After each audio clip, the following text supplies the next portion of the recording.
Laporan hari ini seperti apa dampingi klien? Terima kasih.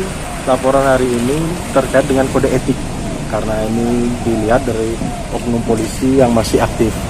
Jadi untuk langkah awalnya ini kita dipanggil Propam untuk ditanyakan peristiwa, untuk klarifikasi peristiwa, mensinkronkan dengan laporan yang sudah viral ini, berita-berita sudah viral. Jadi di sini kita terkait dengan kode etik kepolisian. Pak, tadi di Krimum sudah ada pemeriksaan awal, Pak? Nah, setelah dari dari Propam ini, dari Propam, kami akan berlanjut ke laporan Krimum, yaitu SPKP. Itu langkah sekarang ini kita diminta oleh Propam untuk melakukan pemberitahuan untuk kode etik saja. Gitu. Pak, dari Propam sendiri sudah mengakui bahwa itu benar anggota Polda Bali?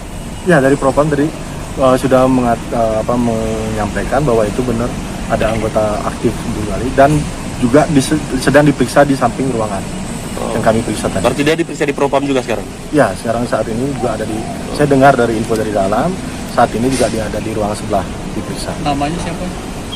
Inisialnya? Inisialnya kalau kurang RC. RC.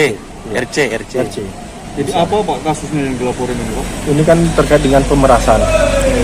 Pemerasan yang dilakukan oleh oknum kepolisian. Bisa diceritakan awalnya sampai lapor ini gimana?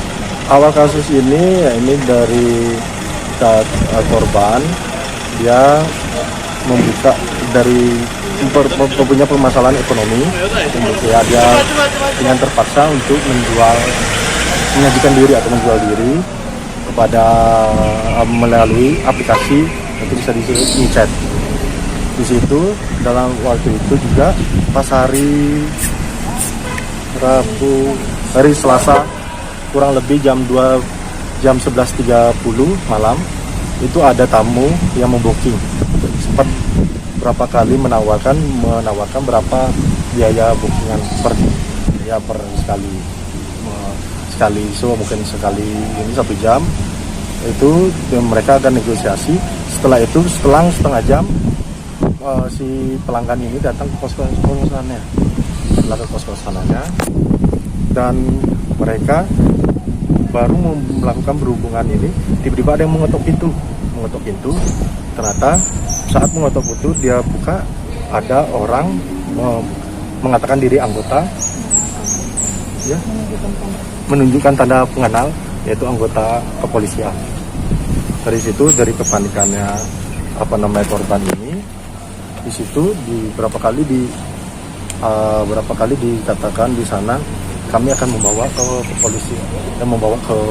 kepolisian karena ini ada hubungan ke prostitusi.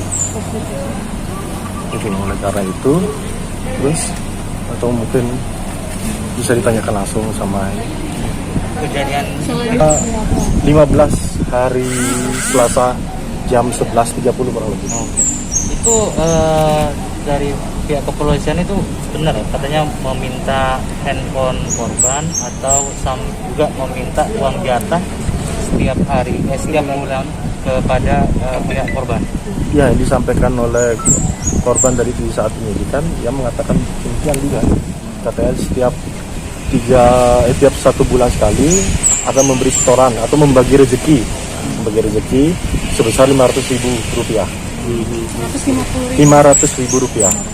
Korban sudah berapa kali melayani dia? Baru pada waktu itu, pada saat terjadinya itu terjadi penggerebekan itu, korban langsung dipaksa untuk melayani oknum kepolisian tersebut. Melayani hubungan badan apa gimana melayani? Melayani hubungan badan.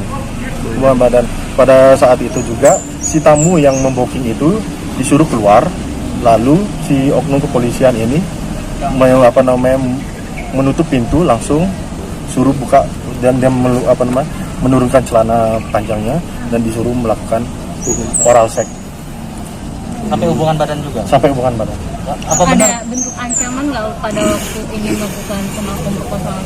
Ya, ancamannya kalau kita lihat ancamannya dari korban ini kan dalam keadaan kepanikan, dia ingin biar selesai saja masalahnya ini. Maka itu saat itu juga dia blank, apapun yang dilakukan oleh permintaan oknum polisi itu dia berusaha mengikuti. Ada ancaman berarti atau tidak saat itu? Pada saat itu mungkin karena ketakutannya, mungkin karena ancaman juga mengatakan bahwa ingin membawa ke kantor polisi terkait prostitusi online itu. Dan korban itu si pihak oknum ini katanya benar ada ngambil duit korban juga.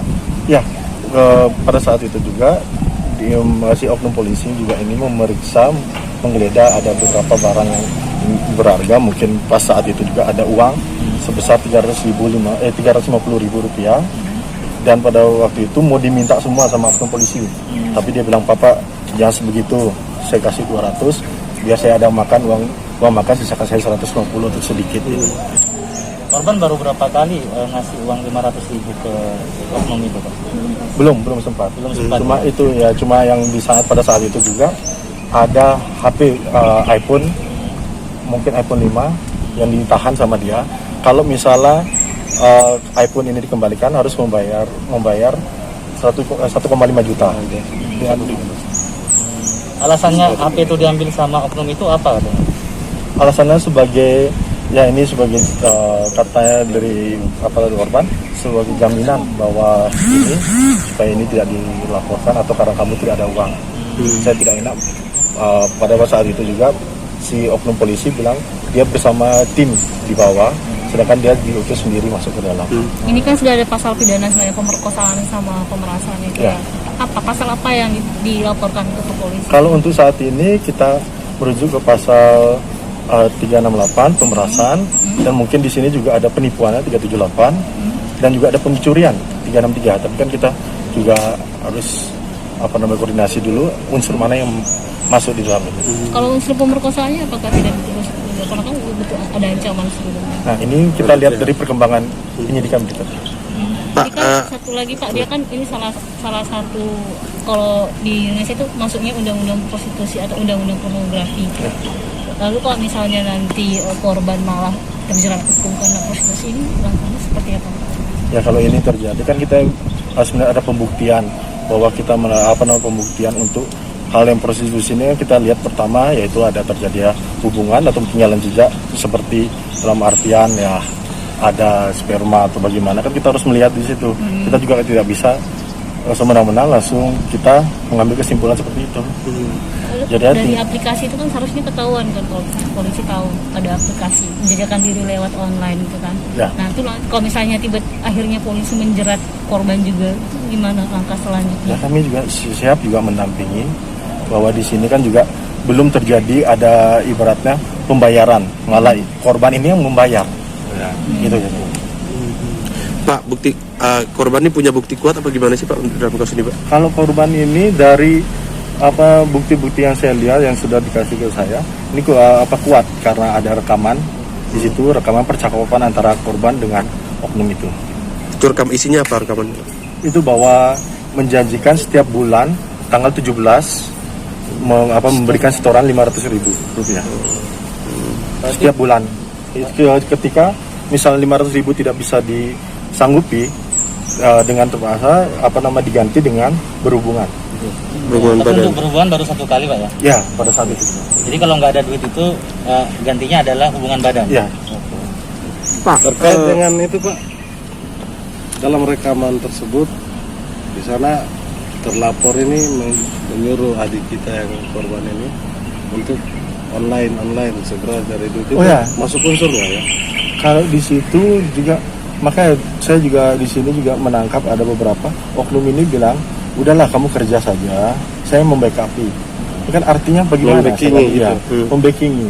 Kalau misalnya ada apa-apa, biar saya yang backup. Kalau misalnya ini, seharusnya juga sempat dari di sana di pemeriksaan, adik ini mengatakan bahwa udah kamu kerja saja, seharusnya kamu kerja ini harusnya lapor ke polisi dulu. Bahasanya seperti itu. Nah, lapor polisi ini, apakah polisi membackup, kan kita nggak tahu harusnya itu. Pak, rekaman itu kan kejadian itu atau setelah itu by phone atau video call atau seperti apa? Nah, Chat-chat? rekaman setelah kejadian itu tanggal hari Rabu, hari tanggal 16 ya, tanggal 16 itu terjadi percakapan itu untuk menguatkan bahwa harus memberikan setoran. Bahasa di sana emang setoran. Bukan, bahasa di sana rezeki. Kalau adik punya ada rezeki, maci ada rezeki sedikit, ya tolonglah berbagi rezeki itu. Bahasanya seperti itu. Pak, setelah melakukan hubungan badan korban dengan oknum itu sempat ketemu lagi nggak atau sudah Tidak dapat ketemu, cuma berkomunikasi aja sudah. komunikasi itu untuk meminta uang jatah? Ya, jatah. Sama uang hati itu.